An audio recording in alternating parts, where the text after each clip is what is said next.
What up, y'all? What up? It's me, L Teddy 27. I'm at a remote location tonight. Tonight, I'm at the Bay House, not home. And this is my review for David Makes a Man, Season 1, Episode 4. 4. Listen, y'all. I ain't even got my metal straws or my cup. Even though I do have a set of metal straws here at the Bay House, I don't have it set up right now. But anyway, it's not going to diminish the quality of this review. Another great episode, y'all. Another great episode. So this episode of David Makes Man, we focused in on Glow. Glow is David's mom, Gloria. So we start off with Glow being at work. And it's a horrible place. Just overall, it's a bad place to be. Her boss is a dick. And we see that she put in to be assistant manager. And so she, the writers and so forth did the same thing with Glow like they do with David, where throughout the episode you see these it was so hard for me at times to take my notes. And so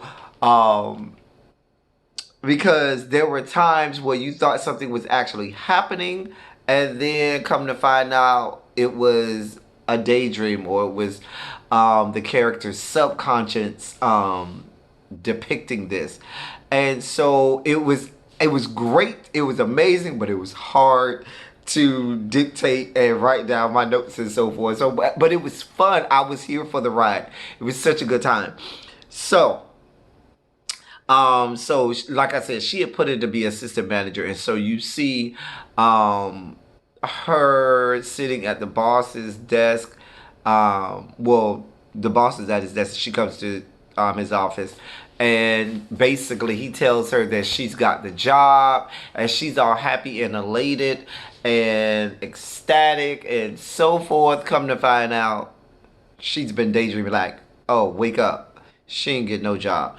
And the boss is an asshole and a whole ass. You know, when somebody's that much of an asshole, like I can be at times, they are both asshole and whole ass, because you got to flip it and reverse it on them. Okay?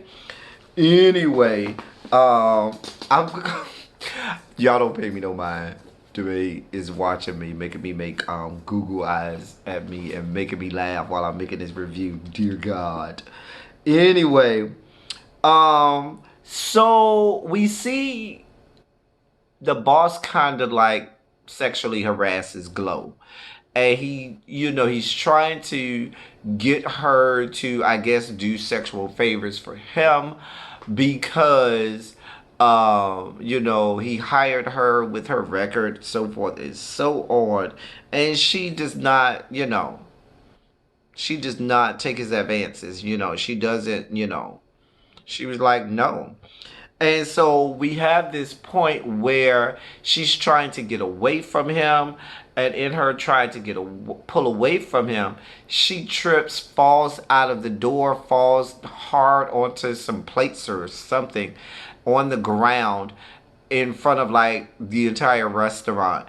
And so she injures herself, and you see she's helped up by this black guy who's the chef. Now the boss is white. Boss is not black. Boss is white. But the black guy who's the chef, he helps her up and so forth. So then when we come back, we see Glow's in the doctor's office, and the doctor's telling her, listen, you got some bruised ribs, and nothing's broken, but you have bruised ribs, and you need to take off work for a week. And Glow's like, no, I can't take off work for a week. And after that,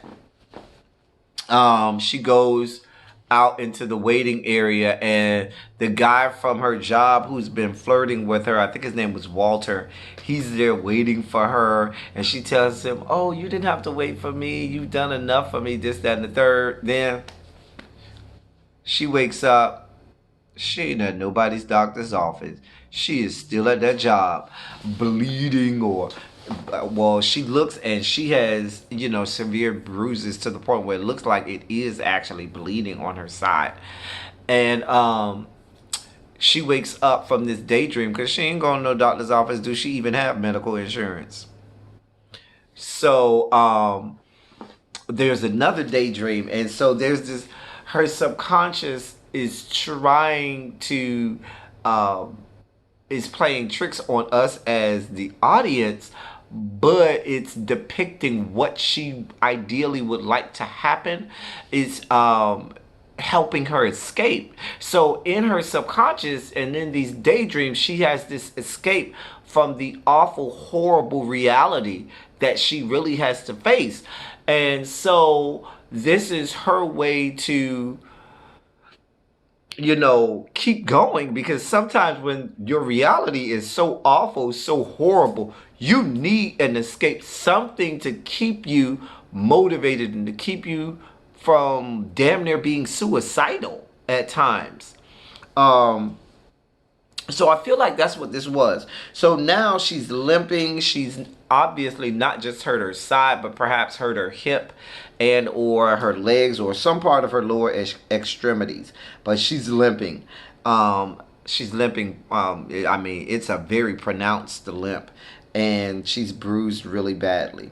So she calls David. Um, and so David, she tells David to make sure he goes picks up JG. We find out earlier in the episode that his name is Jonathan Gregg, because she said that to one of the customers, one of the regulars who asked her about her boys, and so that's when we find out JG's name is Jonathan Gregg. And so David says, well, I'm supposed to go to the counseling session. And you could tell this was one of those times where she needed David's help. She really, really needed David's help to take care of JG and do some stuff, because obviously, she was the only one working at the job as the waitress. Everybody else had called in. Nobody was coming in. The manager's being an asshole, telling her to just deal with it and make it happen. And she needed help. And so when David says, well, I'm supposed to have the first counseling session, here you see, okay, she's sacrificing. And see, she talked about this at the beginning of the episode with one of the customers, about her doing what she had to do as a parent and sacrificing for her boys. And this is a recurring or an ongoing theme throughout this episode, this sacrifice that she's making for her boys. And so she tells David, don't worry about it. If your principal tells you that you got to do that, you do it. Because David is like, you know what? No, I can skip it. I can come home. I can take care of it. And she doesn't tell David what's going on. She says, no, don't worry about it. I'll handle it. You go to the counseling session. And so David does that. Now, if you remember, this is actually going back to last week's episode, because if you remember, last week's episode was the actual counseling session. And so this is like the other side of what happened during that time. So we got David's POV or point of view or vantage point of that day or what happened. And so now we're seeing his mom's vantage point of view of what happened that day. So long story short, the boss keeps being an asshole and an idiot and a whole ass and just a dick to her, even though she got injured on the job because of him, and she probably should be going to workman's comp. He fires her. So how do we go from you harassing her and you causing her to fall and injure herself quite severely on the job to you firing her? And you see her get angry. She starts pleading for her job, and he's having no parts of her, okay? He walks away from her. Girl, she tries to pick up this knife, and I guess she was going to try and stab him, and the cook who helped her earlier grabs her hand and stops her from grabbing this knife and probably going and doing unthinkable things to her boss. So then we see her outside of the job, and the boss is out there smoking a cigarette, and she begins to try to plead for her job. And conveniently, right at the moment that she begins to open her mouth, this big semi truck comes by, and it's loud and it's making all this noise, and you can't hear her. And it was so metaphoric because it's like it's all every time she gets ready to speak, she's being drowned out by something else that takes precedent in the overall in her space. There's always something else for her that drowns her out, or that takes up space, or that makes her and her thoughts and her feelings and her voice not heard. And so now she has to take a backseat to that thing, whatever that thing is again. Be it her kids, be it her job, be it her home situation, be it whatever. Everything always finds a way to drown out her feelings. And I thought that was very metaphoric at that time. It's very symbolic. With that semi truck that came by as she was trying to speak. And by the time the truck passes by, the boss is going inside. Wants no parts of what she got to say, heard nothing of what she said. And so now you see her limp off, and it's just so sad. It's so sad. Next we see Miss Elijah. Miss Elijah is going down, I guess, to see if he can get some services and so forth for Starry, because remember, Miss Elijah is taking Starry in, and Miss Elijah has played Chameleon. Baby, he's dressed in male clothing, and got the cornrows in and so forth. Got him a little suitcase, a button-up shirt and some good slacks and so forth.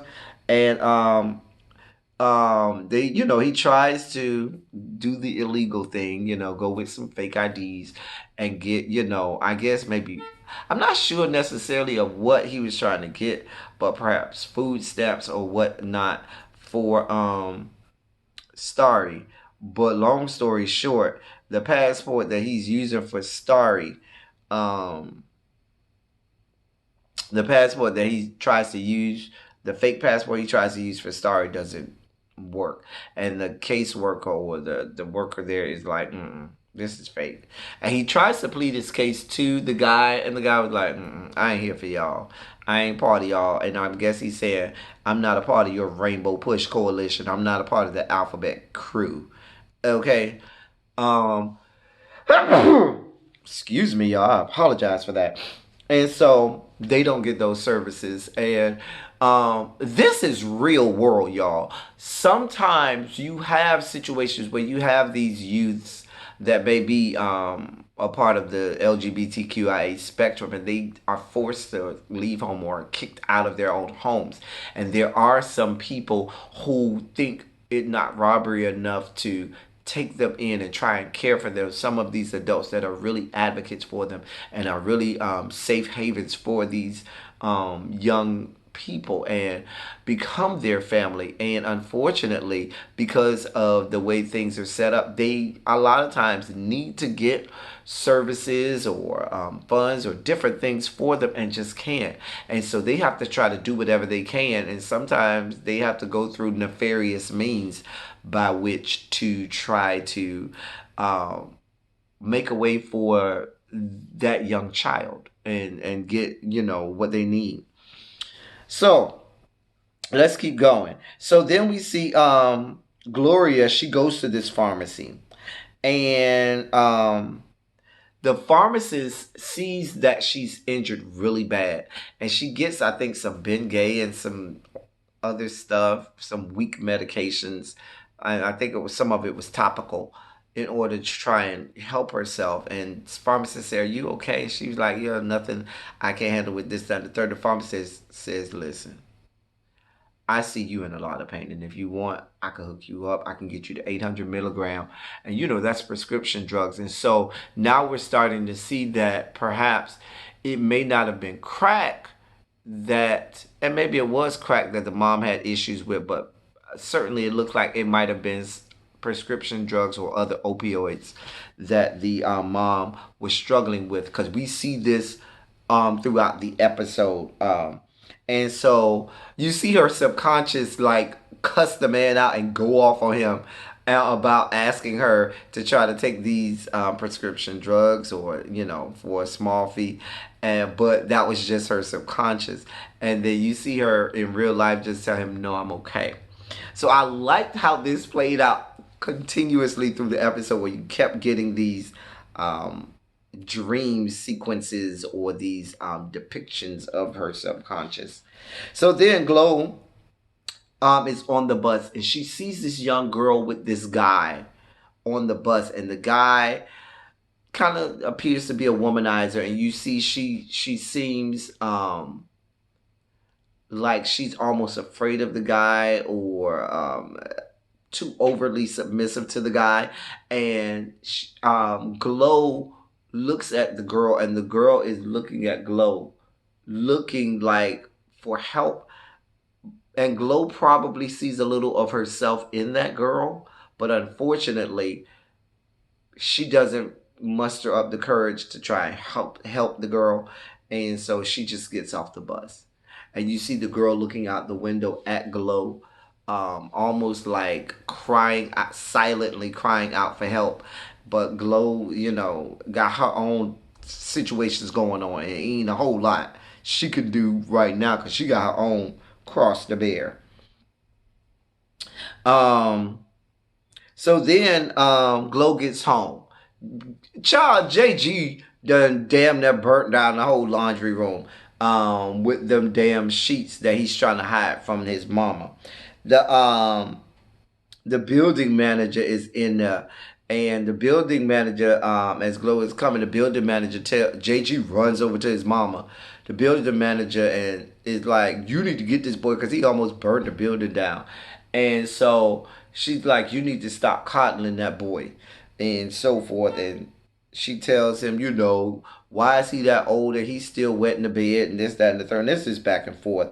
And you can see, yeah, JG is spoiled. His grandfather spoils him. He's the baby, so his mom spoils him as well.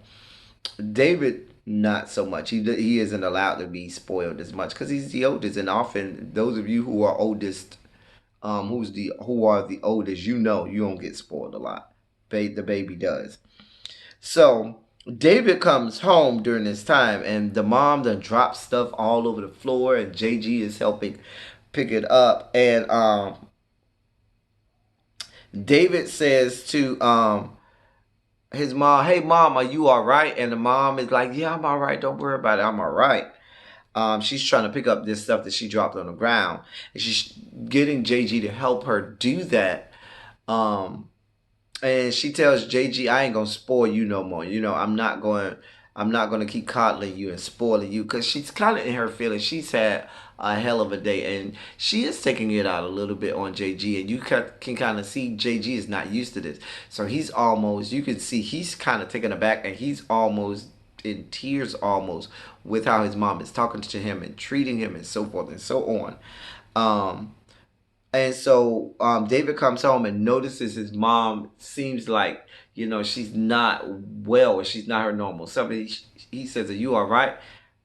At the same time, your boy Ray, who my girl Really BTV calls Kool-Aid Dreads, Ray, the guy with the red dreads, apparently is out of jail.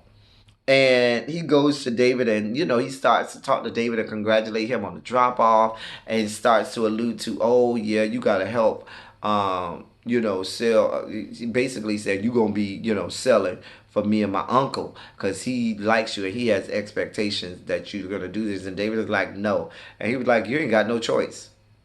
So we'll see how that plays out in succeeding episodes, because I really want to see if David ends up doing that. And I'm going to talk about that in a few moments when we get to another scene. So David, I noticed David goes inside, he talks to his mom, and the mom did not know that JG was wetting the bed. So what that tells me is JG hasn't always been wetting the bed. Maybe this is something new. And usually if a child starts wetting the bed at that age, there's something else going on that has caused psychologically this to happen and triggered this to happen. So I'm curious to see what happened to JG that has him to this point where he's wetting the bed. Some kind of maybe psychological or maybe even physical trauma it has perhaps caused this. So that's what I thought about, and I'm real curious about that. Next thing we see is Glow talking to David while JG's going in the room. Glow tells David everything that happened that day. She unpacks all her whole day from, being fired to falling to all of this stuff that has happened today. And David, naturally feels bad because he's probably thinking now, oh, I probably should have skipped the whole counseling thing, or, I've been thinking about myself and my mom got all this going on. And he's also probably thinking about, remember I told y'all in episode 1 where I said how sometimes parents make in these kind of situations, make promises to their kids that they know that they cannot keep. And I had no knowledge that I was foreshadowing that here we go. Because I've seen this before. I've lived through it. She can't keep that promise that she was going to be able to move them out of that area. She's been fired now. And I immediately thought about me saying that in my review. Go back and watch the review from episode 1 because I talked about that. And so he's probably thinking, yeah, it's no way for me to get out of this neighborhood. And he wants badly to get out of this neighborhood. So I wrote down, then JG starts to talk about, David asks his mom what's in the bag. And then JG comes out and JG asks his mom what's in the bag. And JG just speaks in it and it's toys. So even through it all, even through her being unemployed now, and all of this, that, and the third, she still manages to do something for JG to make him happy, to spoil him more. So as much as she talked earlier about not spoiling him anymore, she loved that little boy. She still spoiled him. That's her baby. So, but I wrote down after that, now that there's no money coming into the household, does that mean David is going to feel obligated to start serving drugs for Ray and his uncle? Like, I really want to know that. And that's what I was talking about earlier. Like, now, even though Ray said that he didn't have an option, is David now, he going to feel like he doesn't have an option, not because of what Ray said, but because of the situation at his home now. So then we see this scene where Gloria is sitting at the table and she's just contemplating everything that just went down today. And she is, y'all see, because I knew I wanted to make my video, I actually brought my chair over to the Bay House because I didn't want y'all to see me in a different. I don't want y'all to see no parts of his house except for this wall with the chimney. I still brought my chair over here. Anyway, because I like this chair to tape it, to film it. I don't know. I just like this chair. Anyway, let me get back to what I was saying. You see her sitting at the table. She's trying to count out all of the money she has and budget and figure out how she's going to make ends meet. And you see her start to get teary-eyed, and they almost took me out here because you can see the pain, the anguish, the hurt, the disappointment in her eyes. Great scene here with the mom acting, with the actress that played the mom here. So, next thing you know, Miss Elijah comes over. Full on drag, honey. Girl, she is beat to the gods, honey. And she's going to a ball. And she asks Glow if she wants to go because they used to go out to balls, years ago. And so she was like, nah, I feel I'm hurting. I got pain. He was like, child, I got some ointment at the house that'll go ahead and take that pain away, this, that, and the third. She was like, no. So then after that, we get this next daydream scene, or this next subconscious scene, because I really thought this really happened. Because what happens is she says, start the car, I'll be there in 15 minutes. And baby, next thing we know, we see her at the car and she done did her hair in these long braids, honey. And she's there with Starry, and Starry, is putting the ointment on her. She was like, yeah, put another coat. Because even though it feel good, I want to make sure I can turn it for this ball. Miss Elijah says, child, you know they done padlock this door because they don't want us up in here, basically. And child, Miss Elijah gets on the little megaphone microphone thing and is saying, you know, we can't let them lock us out. We're gonna have the ball right here on the outside. And so Glow takes the thing and said, you bore me. And girl, when I tell you she put on one more good show, girl, you talk about lip syncing for your life. And she did not fuck it up. And she puts on this show with Miss Elijah and Starry. And it was great. It was so great. And you could see her like reliving the old days with Miss Elijah. It was such a great show for all the kids. And next thing you know, and she was fierce. And she needed that. And then come to find out, it didn't really happen. And we see her still at the door talking to Miss Elijah. And she's like, girl, I ain't going. And Miss Elijah was like, girl, you know I got you. I always got you. I'm always going to take care of you. And she was like you did back in the day. So obviously something happened back in the day that she has not quite forgiven Miss Elijah for, because she brought it up. I want to know what that is. But anyway, she said, you know, she quickly brings it back together so that there's not tension, and says, you know what, y'all go, y'all have a good time, and I'm gonna be good here. You know, I'll take care of it. And she was like, you know, and so Miss Elijah goes off to the ball. Gloria goes back in the house, and you see her. And she looks at this picture of her boys in her wallet, and here's another sacrifice that she's making for her boys. And I told you this was a recurring and ongoing theme throughout this episode.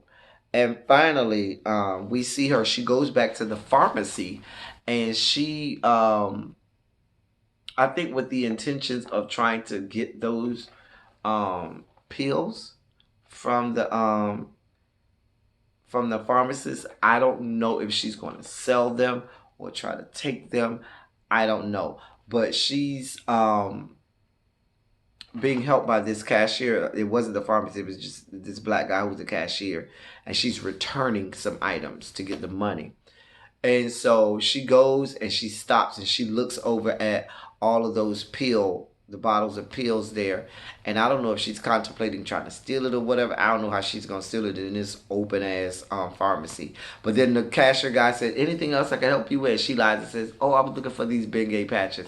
And he says, okay, well, let me get that and ring that up for you. And you see her stuck there. She's still looking at it. And then she goes back to the cash register to pay for that. So I don't know. I really want to know what her connection is with these prescription drugs and her past. And that was the end of the episode, y'all. And it was a good episode. I loved this episode. I loved getting the backstory of not the whole backstory, but getting the vantage point and the viewpoint of the mom, because we haven't too much gotten her side of the story. And so I'm glad we were able to see this. Go watch the episode. Let's get in these comment section, y'all. Y'all know how I say, let's argue, not argue, but argue about what we saw today. That's all I got for y'all. We'll be back next week with another great episode, hopefully. And we'll do some more arguing in the comment section. So I'll see y'all in the comment section. Y'all meet me down there. That's all I got for y'all. We out.